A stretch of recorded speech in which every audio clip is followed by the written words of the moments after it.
प्रिय छात्रों, आप सभी का बहुत बहुत स्वागत है आपके अपने चैनल एनसीईआरटी मैथ्स पर। मेरा नाम है राज और मैं आपके अपने चैनल एनसीईआरटी मैथ्स पर बहुत बहुत स्वागत करता हूं। हम लोग कक्षा 10 एनसीईआरटी मैथ्स का सॉल्यूशन कर रहे थे, जिसमें हम लोग आज अध्याय 5 प्रश्नावली 5.1 के प्रश्न संख्या 2 का सॉल्यूशन करेंगे। तो आप यह क्वेश्चन जरूर देखें। क्लियर है? प्रश्न संख्या 2। तो बिना देरी किए वीडियो स्टार्ट करते हैं। वीडियो स्टार्ट करने से पहले यदि आप इस चैनल से पहली बार जुड़ रहे हैं, वीडियो पहली बार देख रहे हैं, तो चैनल को सब्सक्राइब कर ले और बेल आइकन को जरूर प्रेस कर ले, ताकि जब भी मैं नया वीडियो डालूं तो समय समय पर आपको नोटिफिकेशन के माध्यम से पता चलता रहे। तो चलिए वीडियो स्टार्ट करते हैं। प्रश्न संख्या 2। दी हुई एपी के प्रथम 4 पद लिखिए, जबकि प्रथम पद ए एवं सारवंतर डी निम्नलिखित है। क्लियर है? तो एपी के प्रथम 4 पद ज्ञात करना है, जिसमें से प्रथम पद दिया हुआ है और सारवंतर दिया हुआ है। क्लियर है? तो हम लोग ज्ञात कर लेते हैं। हल दिया है। प्रथम पद a 10 और सारवंतर b 10। अब एपी के प्रथम 4 पद निकालना है।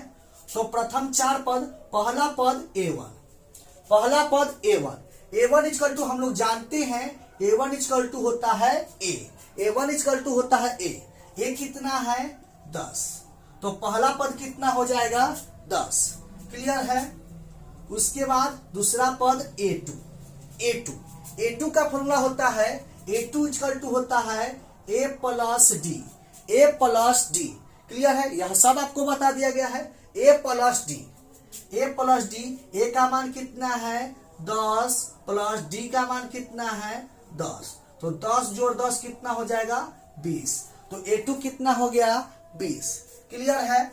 अब हम लोग तीसरा पद a3 निकाल लेते हैं। a3 का फॉर्मूला क्या होता है a प्लस 2d। यह सब आया कहां से?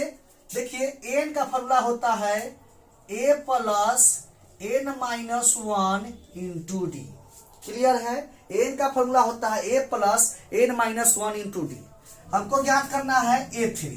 क्लियर है? a3 तो n के जगह पर कितना हो गया 3। क्लियर है? a3 मतलब n का मान 3। a का मान तो a ही रहने देंगे, n का मान 3 माइनस 1 गुना d का मान d ही रहने देंगे। तो क्या हो जाएगा a प्लस 3 में से 1 घटेगा 2d। तो कितना हो गया a प्लस 2d। क्लियर है? अब मान लीजिए a4 निकालते हैं। a4 तो कितना हो जाएगा, a के जगह पर a ही रहने देंगे, n का मान 4। n का मान कितना हो जाएगा 4 माइनस 1 गुना d। तो कितना हो जाएगा a प्लस 3d। क्लियर है? a plus 3d। आगे निकालना होगा a5 का फॉर्मूला। तो ध्यान दीजिएगा, देखिए a4 है तो a का तो a हईते है। क्लियर है? और 4 है यहाँ, तो यहाँ 3d है। क्लियर है? यहाँ 3 है तो यहाँ 2d है, मतलब एक कम d है। a तो दोनों में होगा, a5 निकालिए, a6 निकालिए, a7 निकालिए, सब में a होगा। लेकिन जब d के बारी आएगा तो यहाँ 4 है तो 3d, 3 है तो 2d। क्लियर है? इसी प्रकार निकाल लेते हैं a5। a तो होइबे करेगा, a प्लस 5 है तो 5 से 1 कम d, तो 1 कम d कितना हो जाएगा 4d। क्लियर है? तो a5 हो जाएगा a प्लस 4d। a6 निकाल लेते हैं, a6 हो जाएगा a प्लस 1 कम d, तो कितना हो जाएगा 5d। क्लियर है? कोई दिक्कत नहीं है। अब आप कोई भी मान ज्ञात कर लीजिएगा। क्लियर है? तो a3 का फॉर्मूला हो जाएगा a प्लस 2d। तो a का मान कितना है 10 प्लस 2 गुना d का मान कितना है 10। तो कितना हो जाएगा 10 प्लस 2 में 10 से गुना कीजिएगा तो 10 गुना 20, जोड़िएगा तो कितना हो जाएगा 30। तो a3 का मान कितना हो गया 30। क्लियर है? अब a4 ज्ञात करते हैं। a4 का फॉर्मूला क्या हो जाएगा a प्लस 3d। तो a प्लस 3d, a का मान कितना है 10 प्लस 3 गुना d का मान कितना है 10। तो 10 प्लस 10 त्याई 30, जोड़िएगा तो 40। तो A4 का मान कितना हो गया 40। तो इस प्रश्न में प्रथम 4 पद ज्ञात करना था, तो प्रथम पद A इक्वल टू हो गया 10, सेकेंड पद, दूसरा पद A2 इक्वल टू हो गया 20, तीसरा पद A3 हो गया 30, A4 चौथा पद A4 हो गया 40। क्लियर है? तो प्रथम 4 पद ज्ञात कर लिए, तो यही इसका फाइनल आंसर हो गया। अब देखते हैं दूसरा प्रश्न, इसको मिटा देते हैं। उम्मीद करते हैं यह समझ में जरूर आया होगा, कोई दिक्कत नहीं है। आगे देखते हैं दूसरा प्रश्न। हल दिया है a equal to -2, d equal to 0। Clear है? a का मान दिया हुआ है -2 और d का मान 0 दिया हुआ है। अब आगे ज्ञात करते हैं। प्रथम पद निकालना है, तो a1 इक्वल टू हम लोग जानते हैं क्या होता है, a1 इक्वल टू a, तो a का मान कितना है -2, तो a1 का मान हो जाएगा -2। a2 इक्वल टू हो गया a प्लस एक कम d, तो एक कम d मतलब सीधा d, एक d तो d हो जाएगा a प्लस d। a का मान कितना है -2 प्लस d का मान कितना है 0, जोड़िएगा तो -2। कोई दिक्कत नहीं है।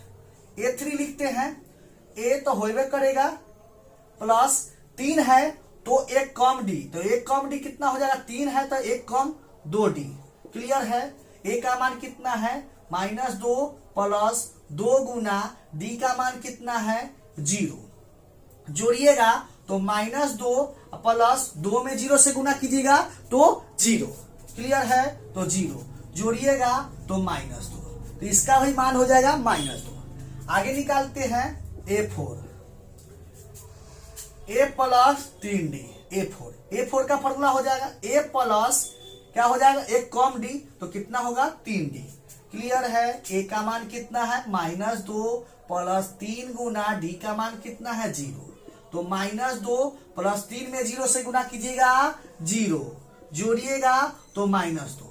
क्लियर है? कोई दिक्कत नहीं है। तो A4 का मान भी ज्ञात कर लिए। तो इस प्रश्न में 4 पद ज्ञात करने के लिए कह रहा था, तो हम 4 पद ज्ञात कर लिए। A1 equal to -2, A2 equal to -2, A3 equal to -2 और A4 इक्वल टू -2, तो 4 पद ज्ञात कर लिए। तो यह भी प्रश्न यहाँ पर समाप्त होता है।